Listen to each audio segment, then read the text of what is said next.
Welcome to the channel. Today, we are going to look at a topic which is gathering more and more momentum as the days go by. The issue of digital currencies. A little background about money. What we call money has evolved over the years. From the days where actual gold was the money of the whole world to the current coins and paper monies, the world has come very far. The evolution is however continuing, and we are now heading into an era of digital currency. Digital currency. So what are digital currencies? According to Investopedia, digital currency is a form of currency that is available only in digital or electronic form, and not in physical form.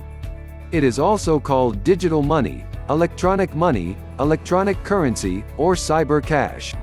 Just like any standard paper and coins or fiat currencies which we normally use, digital currencies can be used to purchase goods as well as to pay for services. Currently, digital currencies find restricted use among certain online communities, like gaming sites, gambling portals, or social networks. Types of digital currency. Digital currency can either be centralized or decentralized. At the moment, the digital currencies which are more popular are the decentralized or regulated ones such as Bitcoin, Litecoin and Ethereum. They come with their own advantages such as convenience to users, but also pose risks such as serving as easy avenues for money laundering and other criminal activities. When digital currency is issued by the central bank of a country in a regulated form, it is called the Central Bank Digital Currency (CBDC). CBDC gives governments more control over money in circulation in their economies. They can on their own increase or decrease the supply of the CBDC to achieve the desired targets without needing to depend on the commercial banks. CBDC will also ensure that central banks get enough timely information to control key variables such as spending and inflation in the economy. Currently, CBDC largely exists mainly in conceptual form. England, America, Sweden, and Uruguay are a few of the nations that have considered plans to launch a digital version of their native fiat currencies. China has however taken the lead in this race and currently has a beta version of their CBDC in restricted circulation. The China example. China did their beta test in the form of a lottery. People were asked to download the app and digital money was allocated to their digital wallets. This digital money can be used for numerous transactions just like the ordinary fiat money. They however placed some restrictions on its use. For example, the users were not allowed to use it to purchase any form of another currency with their digital currency. Is CBDC the same as cryptocurrency? The answer is no. It is different from cryptocurrency and is therefore not going to compete with things such as Bitcoin. This is because of the unique features of cryptocurrencies is the fact that they are not controlled by any central authority such as a central bank. You don't need any permission to transact in Bitcoin, etc.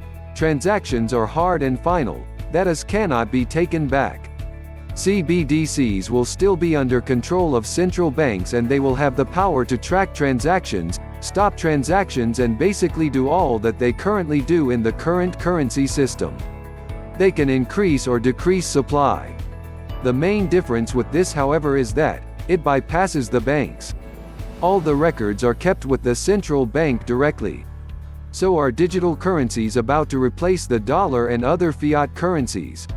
Geeta Gopinath, who took over as the IMF's chief economist in January 2019, wrote in the Financial Times that although cryptocurrencies represented intriguing possibilities, they lack the infrastructure and global acceptance needed to supplant the dollar as the preeminent global reserve currency at least in the foreseeable future.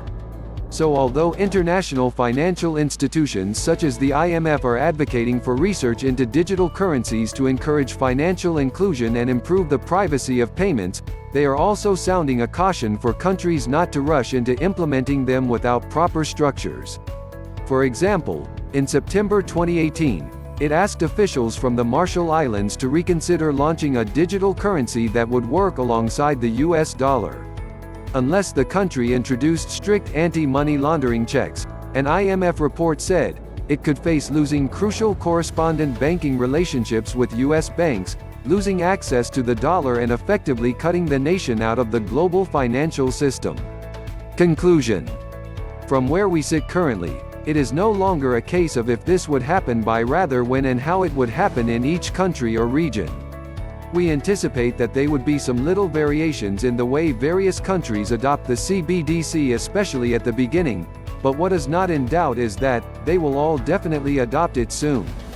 But the general question on the minds of most experts is, as laudable as this idea is, do governments as we know them have the competence to roll this out and keep it running smoothly, looking at the complexities involved in implement such a thing?